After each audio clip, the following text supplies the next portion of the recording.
अब क्या होगा माँ? पता नहीं पुत्री, नियति हमसे क्या चाहती है। नारायण नारायण।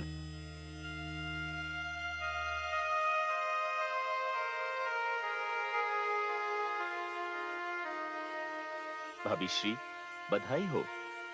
बधाई? किस बात की बधाई? पुत्री गौरी, तुम अपना व्रत तोड़ सकती हो। ये आप क्या कह रहे हैं तायाश्री? बताइए ना नारद जी, बात क्या है? होना क्या है भाभी श्री, बस यूं समझ लीजिए कि सारी चिंताएं समाप्त, संकट के बादल छंट गए हैं और जिस शुभ घड़ी की हमें प्रतीक्षा थी वह आ गई है। मैं समझी नहीं देवर्षि, बात क्या है? भाभी श्री, मैं तो चाहता हूं कि मैं कुछ भी ना कहूं और आप समझ जाएं। पहेलियां ना बुझाइए देवर्षि, स्पष्ट कहिए, क्या बात है? भाभी श्री, मैं पिताश्री ब्रह्मा के आश्वासन पर भगवान शिव को गौरी के साथ विवाह का प्रस्ताव देकर आ रहा हूं और भगवान शिव ने कहा है कि आने वाली किसी भी शुभ घड़ी पर यह कार्य संपन्न हो जाएगा। तायाश्री, क्या ये सत्य है? पुत्री, पिता यदि पुत्री से झूठ बोले तो ये मर्यादा के विरुद्ध होगा और तुम तो जानती हो मैं मर्यादा का प्रचारक हूं। अब शीघ्र ही तुम अपने पति के घर कैलाश चली जाओगी।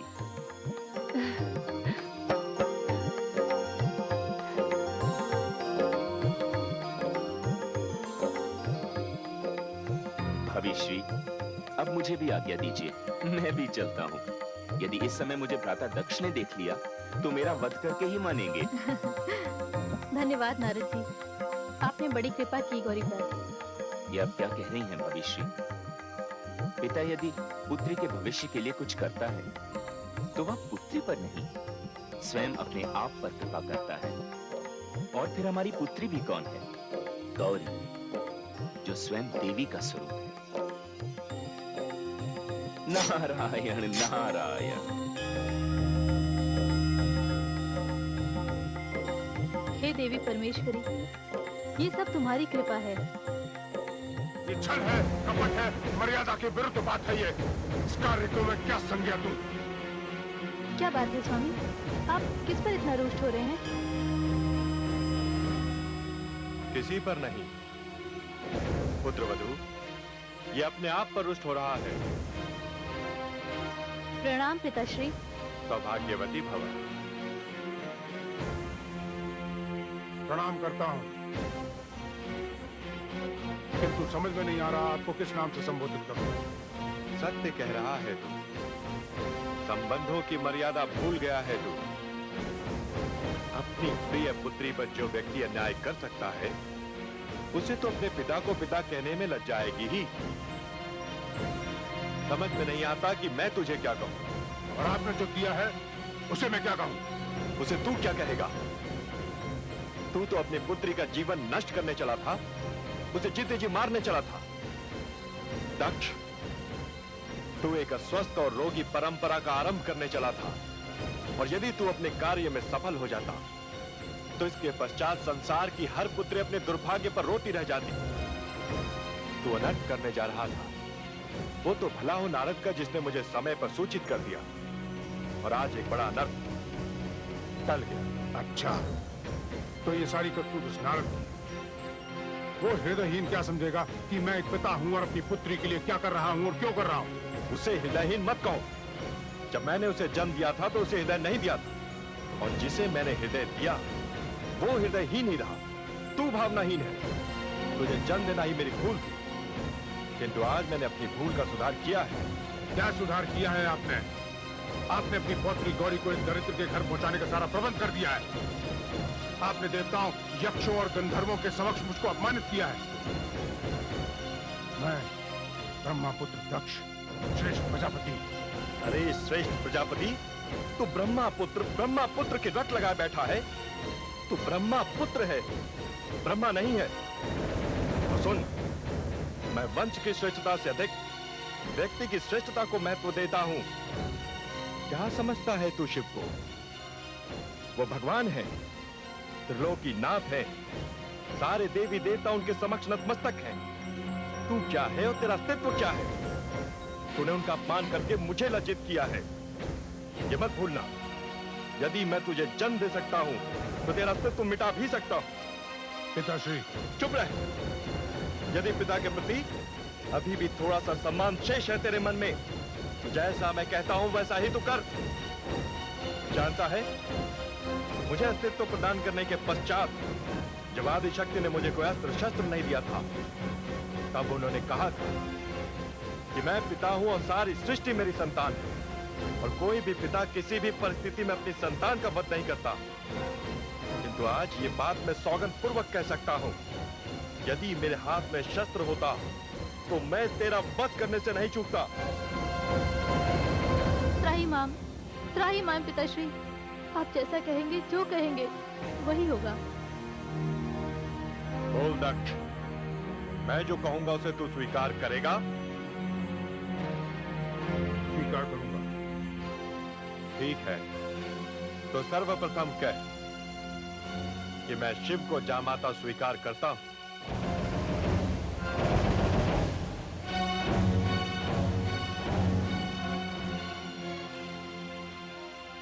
आप पिता हैं, आपके कथन का आदर करते हुए कहता हूं पिताश्री, मैं शिव को अपना जामाता स्वीकार करता हूं।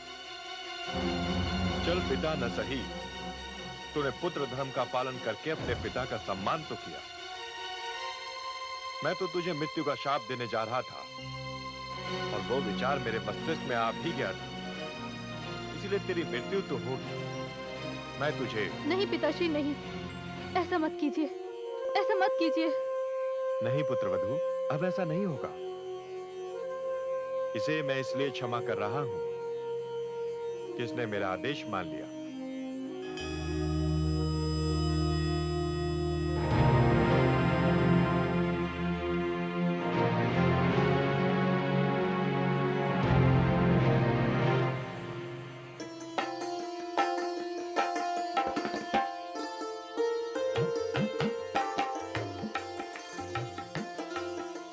ये सब क्या है माँ?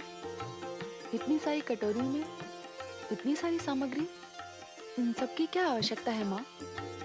हल्दी लेपन विवाह विधियों में पहला मांगलिक कार्यक्रम है। इसमें कन्या की बहनों और कन्या की सहेलियों को कन्या से जी खोलकर मिलने का अवसर दिया जाता है। फिर तो कन्या ससुराल चली जाती है।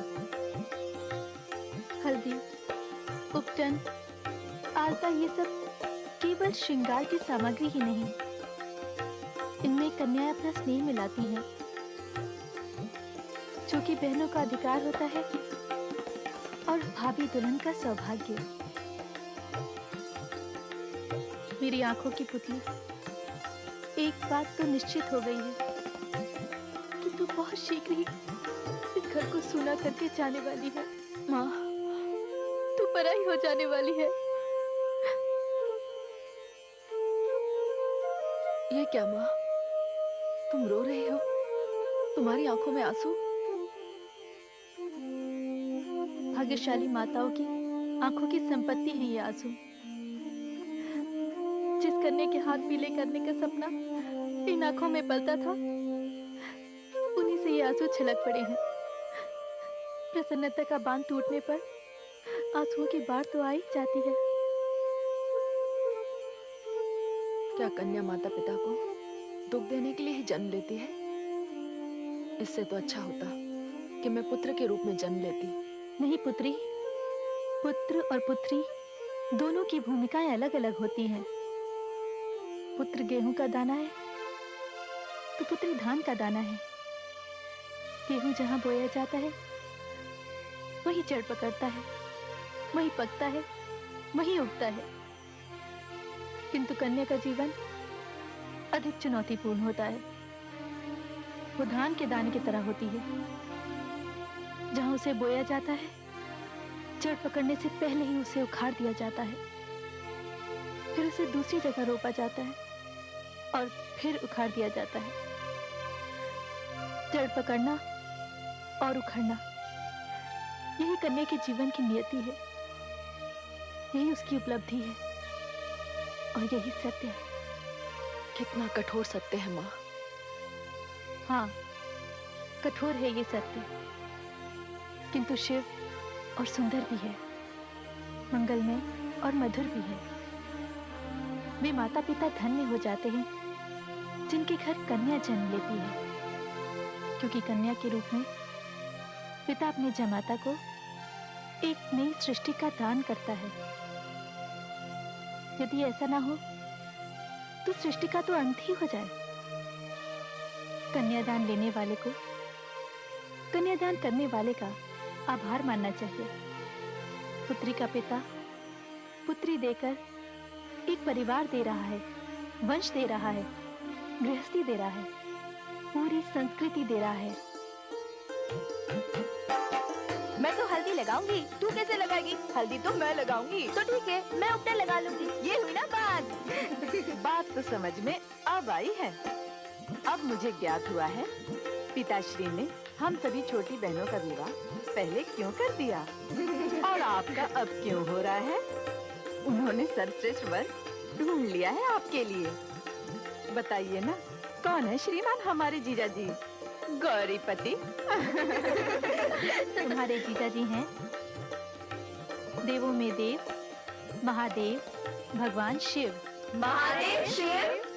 इसमें आश्चर्य की क्या बात है? जैसे देवियों में देवी हमारी बहन गौरी, वैसे ही देवों में देव महादेव शिव। अरे हमारा वंश तो धन्य हो गया ऐसा जमाता पाकर। क्यों बहनों?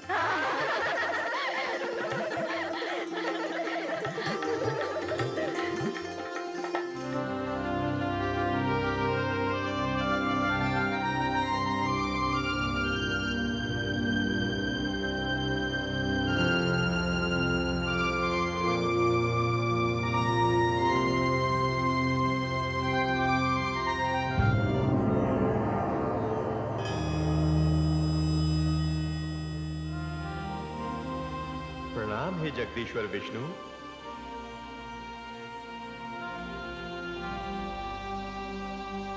आइए ब्रह्मदेव, आइए।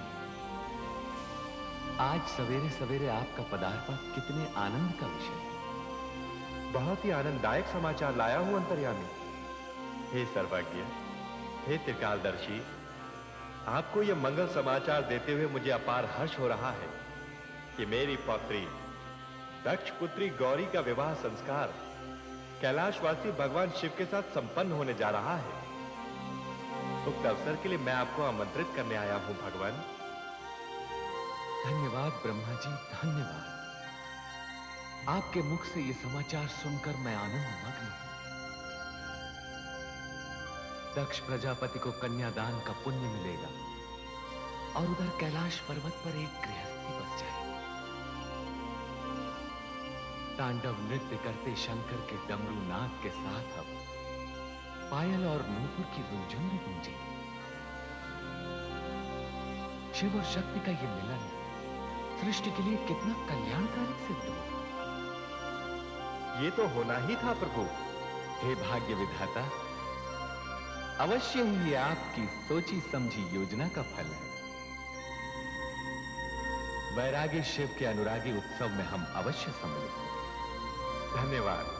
आपकी स्वीकृति पाकर मैं आभारी हूं भगवान। वह कितना पावन क्षण होगा जब दक्ष के द्वार आपकी चरण धूलि से पवित्र होंगे, जब वर वधु आपका आशीर्वाद पाकर आनंद विभोर उठेंगे। अच्छा तो अब मैं आज्ञा लूं। अभी मुझे देवों, यक्षों, गंधर्वों, किन्नरों। आपका आमंत्रण तो हमने स्वीकार कर लिया। यह भी निश्चित है कि हम दक्ष के द्वार तक पहुंचेंगे, किंतु ये किंतु क्या है मायापति?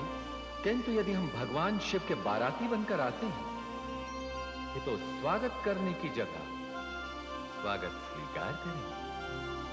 हे आनंददाता, हे संसार के पालनहार, आपकी माया अपरंपार है।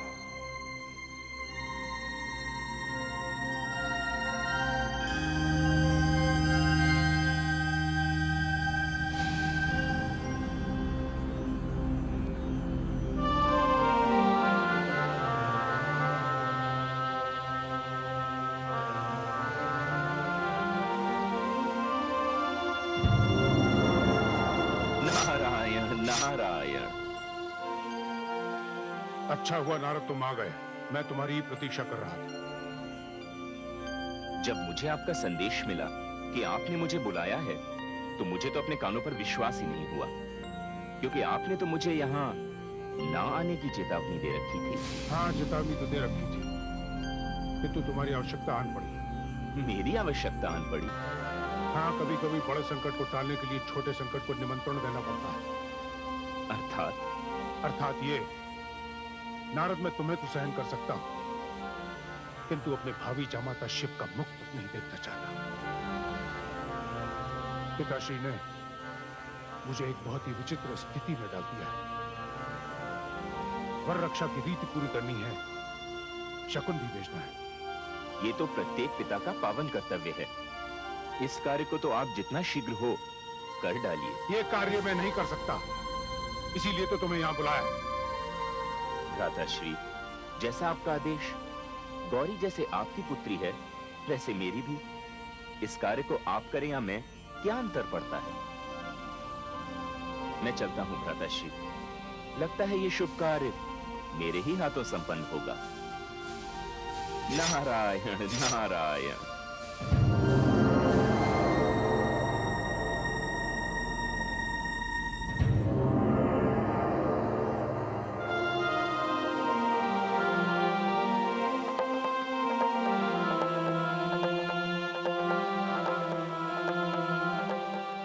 नारायण नारायण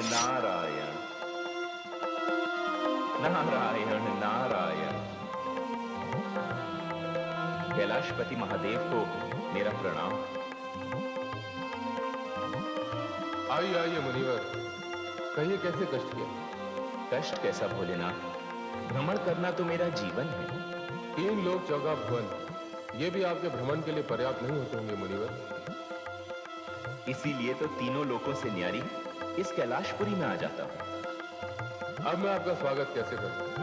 ये इंद्र की नगरी तो है नहीं, संपत्ति नहीं, वैभव नहीं, दिखावा नहीं, भीतर बाहर सब एक समान है। हे महेश्वर, इसीलिए तो आपका इतना गुणगान होता है। और आप मुनिवर नारद केवल गुणगान करने तो आ नहीं सकते, अवश्य आपके मन में नियति को गति देने वाली कोई योजना होगी। कुछ नहीं भोलेनाथ, कुछ नहीं। मैं तो बस भ्राता दक्ष के यहाँ गया था, वहां से उपहार लेकर आपकी सेवा में उपस्थित हुआ हूं। उपहार?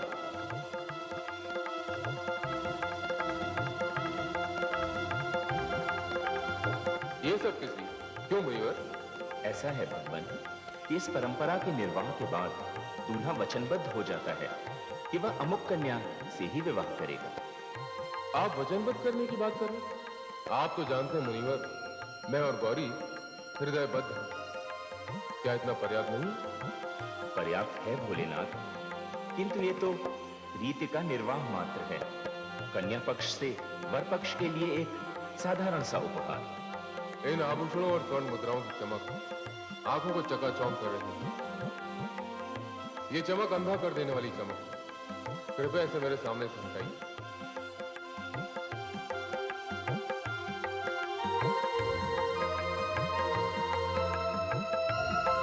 अब बोलिए मुनिवर।